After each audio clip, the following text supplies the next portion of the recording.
Hey folks, man, this is Monk, and we are back with another episode of From the Canopy Film Show. I'm joined as always with my co-host Cornelius, aka Evil Corny. What's up? We are here to talk about some films, folks, give you some reviews for things that we've seen lately. So that brings us to my next film, and this film is going to be a film called Presence. And this film is directed by Steven Soderbergh, and in this film, interesting premise. A family becomes convinced they are not alone after moving into their new home in the suburbs. And this film is kind of a interesting perspective on things. So we do have a supernatural presence, in this house that this family moves into. So what I think is interesting about this film is we see most of this film from this entity's point of view, and that kind of leads to some interesting filmmaking because Steven Soderbergh, he directed this, wrote it, you know, um, casted people in this, but he also did a lot of the camera work, which is insane because this film boasts like sometimes you kind of get immersed when you're watching something like this and you don't notice it outright, but this film has a lot of long takes. Like I'm talking about a frequent like 5, 6, 7, 8 minute shots, so to speak, just because of the way this thing is filmed from this entity's point of view, which I could imagine was difficult to do. And I was reading stuff about this film and him saying that the post-production process was pretty much non-existent because he planned out what he was going to shoot and what he wasn't, like so thoroughly that when it came down to it, it was just a matter of them shooting it, and that was it. They got everything that they needed. He said the only time he messed up, since he was behind the camera, is sometimes losing track of where he was in the shot, or not predicting how hard it would be to navigate certain obstacles in the house. So essentially, sometimes your actors can mess up a take, but this is the case with him messing up takes. You know what I'm saying? Which is kind of funny. It's like, usually like, oh, you messed that line up or you couldn't remember your line. No, the director messed up. So it's on him now, which is kind of interesting. But I will say this, man. This film surprised me, man. Like I walked in blind. I didn't see any trailer. All I knew is that it definitely concerns some new supernatural stuff, but I was kind of blown away. The angles and stuff, the perspective was pretty cool. There's a really cool family drama going on, taking place, which is the core of this film, man. Yeah. So that kind of was entertaining.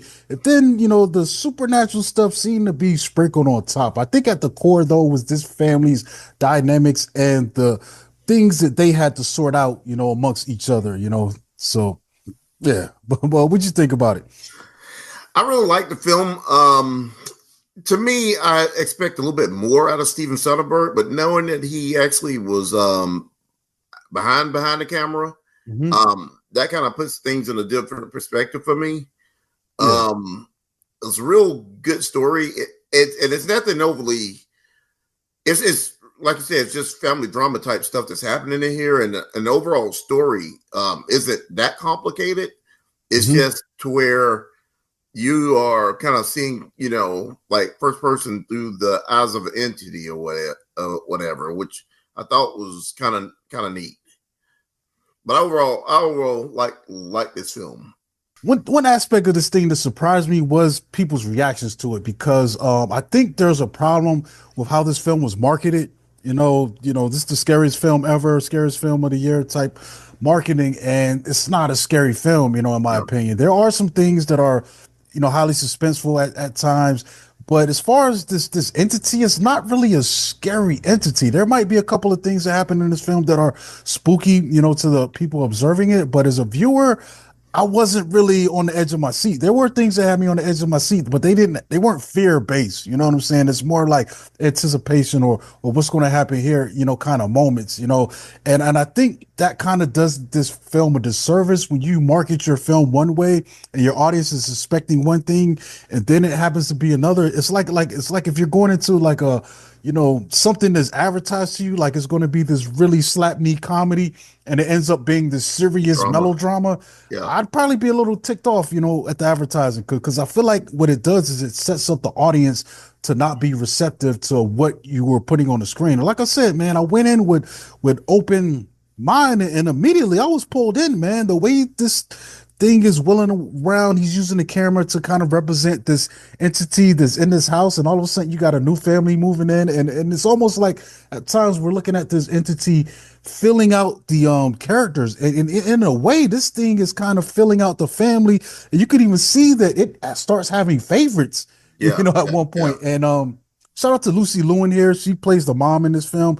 I thought she did a great job being this kind of helicopter kind of mom, and yeah, that's really pushing for her kids to strive and be the best. But it's also obvious that she favors the son way more than the daughter. It's almost like the daughter's an afterthought. Like her ultimate thing would be to have a successful son, out there in the world. And it's crazy, man. Like these dynamics play out. Like I said, they were the heart of it for me, man. They were more interesting to me than the entity aspect, which I thought was still kind of cool, but I was definitely, once I settled in and met this family, I was definitely invested in like what's going to happen with them.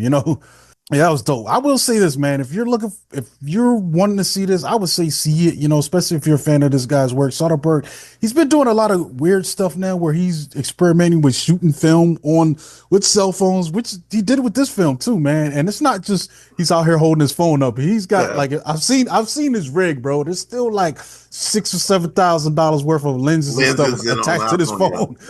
Yeah, Yeah, so you possibly could do something like this, but it's not going to be as easy as it sounds. Just like, oh, I'm gonna just pull my phone out. But I appreciate it for that. Like you said, trying. And once I saw that, I was like, oh, okay. It actually makes me want to see it again now that I saw that featurette, because I think I saw that after the film, So, but yeah, I think this was good, man. It's definitely a good start for the year. It doesn't feel like it did come out early in the year, but it doesn't feel like an early in the year film that they just threw out there, man. I think this is definitely worth watching, especially if you're a film fan, in general.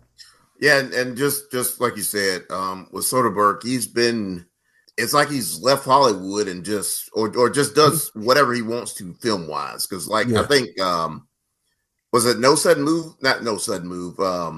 Sudden Impact or something like that was his last film, and that was like during the it was straight to HBO, and Hmm. it was like a crime, drama like set in like the 50s or 60s. And Hmm. then before then it was like Unsane. And then before that it was like Lucky Logan, which Lucky Logan might be one of my favorite films that he's made in the last couple of years, but it didn't stay in the theater long at all. I kind of hope this makes his audience, and it probably made his money back, but I still kind of miss him making bigger, budget films. Yeah. Yeah, yeah, I could definitely see if this thing was over 3 million, I'd be surprised, dude. Like to be honest, Yeah, this yeah. was definitely something that they shot, on the cheap, and it shot fast too, man.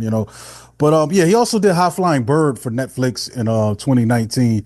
I like that one a lot. Also shot on the phone. Okay. Crazy.